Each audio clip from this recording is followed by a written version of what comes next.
Hello friends, I am मोहित। आज हम पीएलसीज के कुछ और टॉपिक्स के बारे में डिस्कस करेंगे, जैसे पीएलसी ब्रांड, उनमें यूज़ होने वाले सॉफ्टवेयर्स, पीएलसी का एप्लीकेशन और पीएलसी का सिलेक्शन क्राइटेरिया। अगर से हम पीएलसी ब्रांड्स के बारे में बातें करते हैं तो जो पूरी दुनिया में और जो इंडिया में मोस्ट कॉमनली यूज़ होती है वो पीएलसी ब्रांड्स है। एलएम ब्रेडली, जो कि एक अमेरिकन कंपनी के द्वारा बनाई हुई है। उस कंपनी का नाम है रॉकवेल ऑटोमेशन। रॉकवेल ऑटोमेशन के पास ऑटोमेशन से रिगार्डिंग सारे के सारे सॉल्यूशंस अवेलेबल है, चाहे वो आप पीएलसी ले लो, चाहे वीएफडी, एचएमआई, स्काडा और may be of data communication centres as well as VFDs, DCs, even as sensors and all components of the data storage. Second one is the Siemens. ये एक European company है, Siemens industries ने बनाया हुआ है। इसके पास भी सारे का सारा ऑटोमेशन से रिगार्डिंग डेटा और मैन्युफैक्चरिंग यूनिट्स अवेलेबल है। एबीबी एक रोबोटिक्स प्लस ऑटोमेशन ब्रांड है। ओमरॉन, डेल्टा भी एक बहुत पॉपुलर ब्रांड है। Honeywell, General Electric, Modicon, Schneider Electrics and Mitsubishi. इसमें यूज होने वाले सॉफ्टवेयर्स है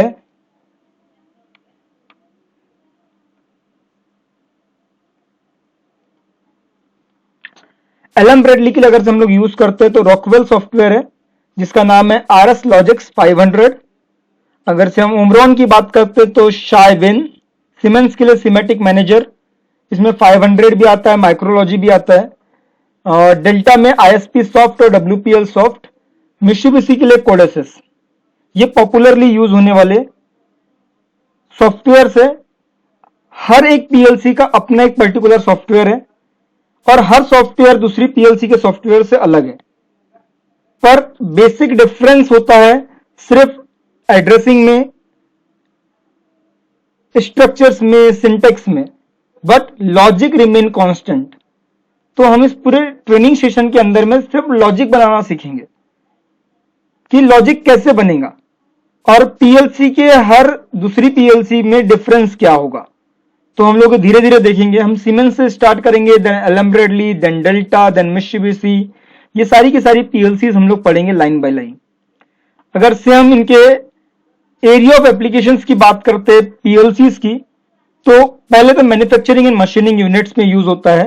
most commonly use of PLC in a large scale industries are used in the automation sector, that is automobile sector. ये सबसे ज्यादा use होती है automobile sectors के अंदर में, ऑयल एंड रिफाइनरीज में, फूड एंड बेवरेज में। ये सारे एरियाज है जहां पे मोस्ट कॉमनली यूज होती है हमारे पीएलसीज।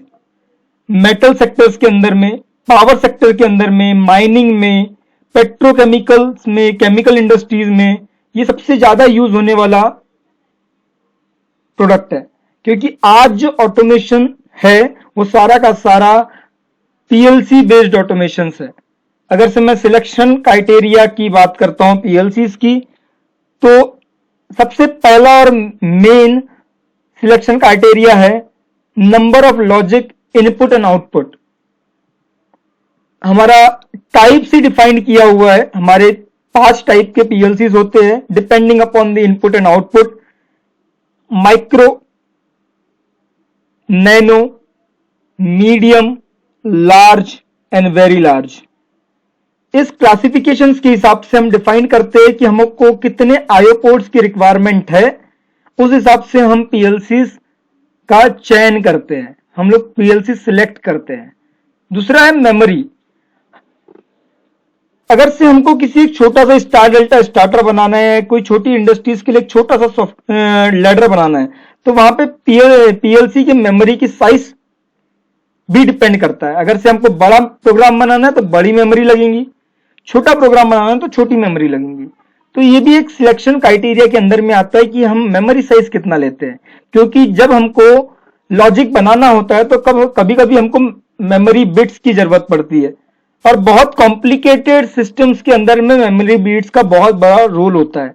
विदाउट आउटपुट को यूज करे या विदाउट इनपुट का यूज करे, हम मेमोरी बिट का यूज करके हम सिस्टम को एग्जीक्यूट करवा सकते हैं। Number of special IO modules. अब हमारे पास कितने स्पेशल आईओ मॉड्यूल्स अवेलेबल है, उस हिसाब से भी हम पीएलसी को सिलेक्शन करते हैं। हम पीएलसी का स्कैन टाइम, अब पूछोगे आप सर स्कैन टाइम क्या होता है? एक्चुअल में मेरे पीएलसी के पास इनपुट आया, पीएलसी ने उस इनपुट को लिया, पीएलसी ने उस इनपुट के हिसाब से पूरे प्रोग्राम को एग्जीक्यूट किया और आउटपुट पोर्ट पे आउटपुट दिया, इसको बोलते हैं स्कैन टाइम। और इस प्रोसेस को जितना टाइम लग रहा है ना, इसको बोलते हैं स्कैन टाइम। इनपुट का आना, प्रोग्राम का एग्जीक्यूट होना और आउटपुट से निकल जाना, इस पीरियड में जितना टाइम लगा उसको बोलते हैं स्कैन टाइम। तो जितना बड़ा प्रोग्राम तो हमको उतना ही कम स्कैन टाइम लेना पड़ता है, क्योंकि जितना ज्यादा स्कैन टाइम होगा मेरी प्रोसेस की स्पीड उतनी ही स्लो होगी। दूसरा है कम्युनिकेशन। कम्युनिकेशन मैटर करता है, क्योंकि कभी कभी हमारे पास कम्युनिकेशन की अवेलेबिलिटी इथरनेट से होता है, कभी लैन केबल से होता है, कभी RS-232 से होता है।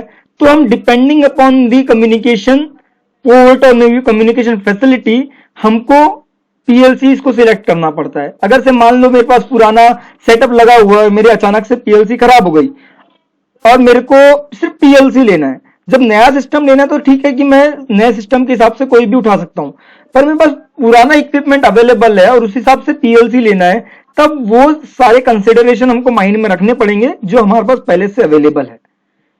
लास्ट एंड फाइनल सॉफ्टवेयर, कि हमारे पास कौन सा सॉफ्टवेयर अवेलेबल है या फिर हमको किस सॉफ्टवेयर की प्रॉपर नॉलेज है, उस हिसाब से हम पीएलसी के सिलेक्शन का स्टेटस डिफाइन करेंगे। या फिर हमारे पास समझ लो कि हमारे पास लॉजिक RS लॉजिक्स 500 है और हमने सिलेक्ट कर लिया सीमेंस की पीएलसी, तो RX लॉजिक्स और सीमेंस की पीएलसी में आपस में कम्युनिकेशन नहीं हो सकता। तो ये पीएलसी सिलेक्शंस के टाइम पे ये ध्यान रखना होता है कि हमारे पास किस सॉफ्टवेयर का नॉलेज है और हमारे पास कौन सा सॉफ्टवेयर अवेलेबल है। ठीक है, दैट्स इट। हम अभी इसके बाद का जो टॉपिक है वो नेक्स्ट चैप्टर में पढ़ेंगे। जब तक के लिए बाय बाय, टेक केयर।